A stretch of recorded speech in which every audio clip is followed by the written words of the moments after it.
Bom dia, gente. Aqui é a Rose Pontual. Mais uma vez aqui para contar uma história.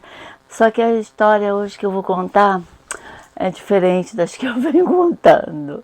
Hoje eu estou em um lugar, num cenário diferente. Os pedreiros estão trabalhando lá fora. Tem muito barulho.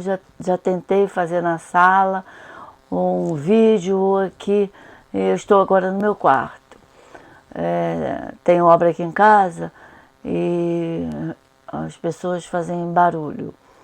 Mas eu queria fazer um vídeo para vocês, conversar com vocês. Bom dia, não se esqueça de se inscrever, de dar o like, de compartilhar, tá bom? Bom, eu vou contar a história minha. E que ontem eu estava lembrando, porque eu sigo uma moça chamada Midori, uma japonesa, e ela estava contando histórias de quando ela foi para o Japão, quando ela era criança, e eu achei bem interessante. E eu lembrei de algumas histórias minhas. Vou ver se eu consigo contar duas.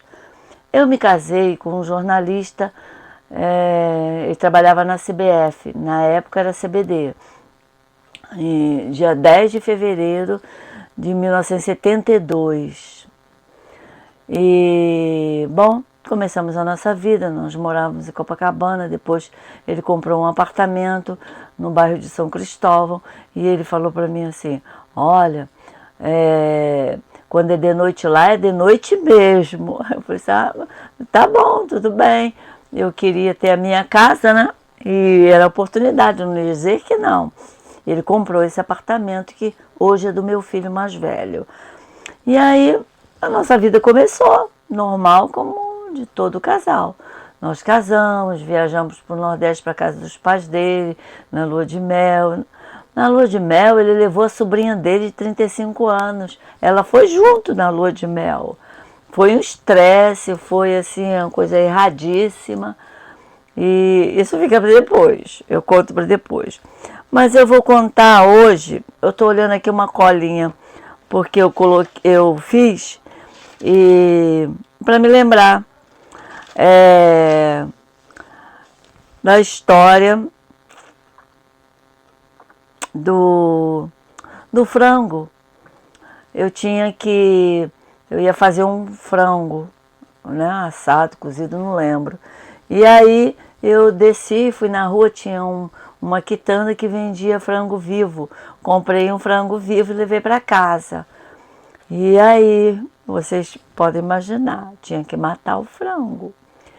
E aí eu apertei o pescoço. A minha avó que fazia assim, torcia o pescoço. Eu apertei o pescoço, o frango se debateu muito. E eu larguei e o pescoço devia estar doendo, né? Ele começou a gritar dentro de casa, a cacarejar e correr. E eu tinha colocado água para esquentar, não estava muito quente. Aí consegui pegar o frango lá no quarto, levei para a cozinha, botei dentro da pia e joguei água quente. Joguei água quente. O frango começou a pular, se debater, e ele gritava para um lado e eu gritava para o outro, e os vizinhos foram lá em casa. Gente, eu escrevi aqui que eu gritei muito, e o frango, não sei o que aconteceu, a vizinha pegou, levou para casa dela e trouxe ele todo depenado, porque eu não pensei que fosse tão difícil, que fosse tão complicado. Aos 22 anos, eu via minha avó matar frango, minha mãe não matava, mas minha mãe limpava, e tinha que jogar água quente para tirar as penas, a minha mãe colocava numa bacia, eu achava fácil. Apertei o pescoço do frango, apertadinho o frango, quando eu lembro, nunca mais da minha vida. Todas as vezes que eu vou comer frango, ou que eu passo em algum lugar que venda frango, no mercado eu não tenho essa sensação, mas aviários, ai, quando eu lembro, meu Deus do céu, tadinho do frango, ainda eu joguei água quente em cima dele. Essa foi uma. A próxima Não tem a primeira história. Nossa, nós casamos e tal, aí eu fui fazer dobradinha. Fizemos dobradinha, fizemos não, ele foi trabalhar, né? Ele era jornalista, eu falei pra você, ele era jornalista da CBF, muito conhecido, jornalista premiado, era muito conhecido. E aí eu fui fazer dobradinha, minha mãe sempre fazia dobradinha. Lavei a dobradinha, fiz do jeito que minha mãe falava, ela fazia, eu via a minha vida inteira de criança, adolescente, eu via minha mãe fazer.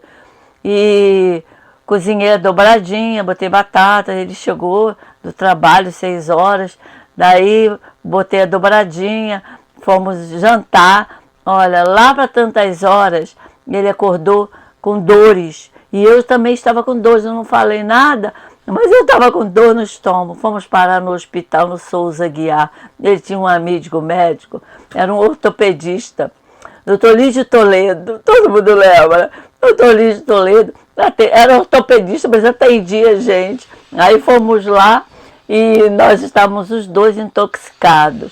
Fez exame de sangue, uma coisa assim, o médico queria saber o que nós comemos para ficar assim. Ela fez dobradinha, nosso jantar foi dobradinha. A única coisa que nós comemos para ficar os dois passando mal. Ponto, acabou. Nunca mais eu fiz dobradinha. Passou. Eu adorava caranguejo. Ai, meu Deus, eu viajava, eu só pensava nos caranguejos. E ele, um dia, foi não sei aonde, e alguém estava vendendo uma corda com uma dúzia de caranguejos enormes. Tem outro nome.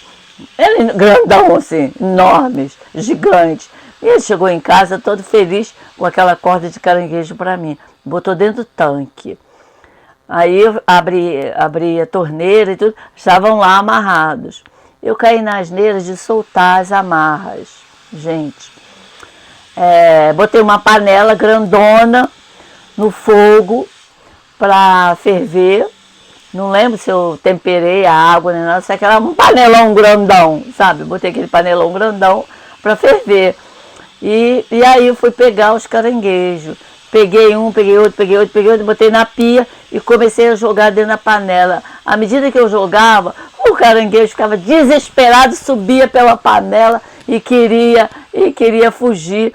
Conclusão, moral da história. Os caranguejos fugiram todos, fugiram os que estavam na panela, os que estavam no tanque, os que estavam na pia, fugiram, andaram pela casa, 12 caranguejos enormes, com aquelas pernas enormes, aquelas garras viradas assim, e eu apavorada, comecei a gritar, aí veio o marido da vizinha, seu José, veio a Lurdinha, veio as 3 filhas, e eu correndo pela casa, os caranguejos, e eu com medo, e foram parar embaixo da cama, e aí o meu vizinho, eu não tinha telefone, eu fui e liguei para a CBF, a telefonista atendeu, eu falei assim, aqui é a Rose, a esposa do jornalista tal.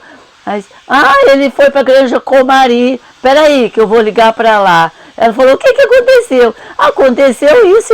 Eu contei a história do caranguejo. Menina, para quê? Ele estava fazendo entrevista com a seleção brasileira lá na Granja Comari. Aí estava o Pelé, estava todos aqueles jogadores famosos, Jairzinho, não sei quem, e um técnico famoso, Zagallo. A gente conhecia todo mundo porque ele era jornalista da CBF, eu sempre ia com ele.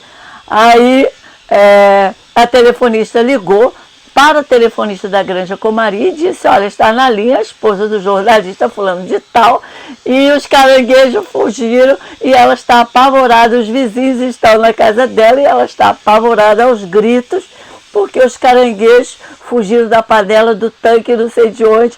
Aí o porta-voz lá da CBF chegou no local que estava acontecendo a entrevista, falou, fulano de tal, a tua mulher está no telefone chorando que os caranguejos fugiram, estão debaixo da cama, estão querendo subir na cama, estão andando pela casa toda. Olha, foi uma gargalhada, todo mundo caiu na pedra. Durante muitos anos, o pessoal da CBF e os jogadores caiu na pele dele por causa da história dos caranguejos. Gente, nunca mais eu quis caranguejo assim vivo. Eu viajava para Salvador, depois, muitos anos depois, já tínhamos nos separados, eu viajava para Salvador, até hoje, para Salvador, para Recife, assim, e eu sempre penso nos caranguejos, mas nunca mais eu quis caranguejo em casa, com medo dos bichos. Bom, a história é essa. Eu espero que vocês tenham gostado, tá? Tchau!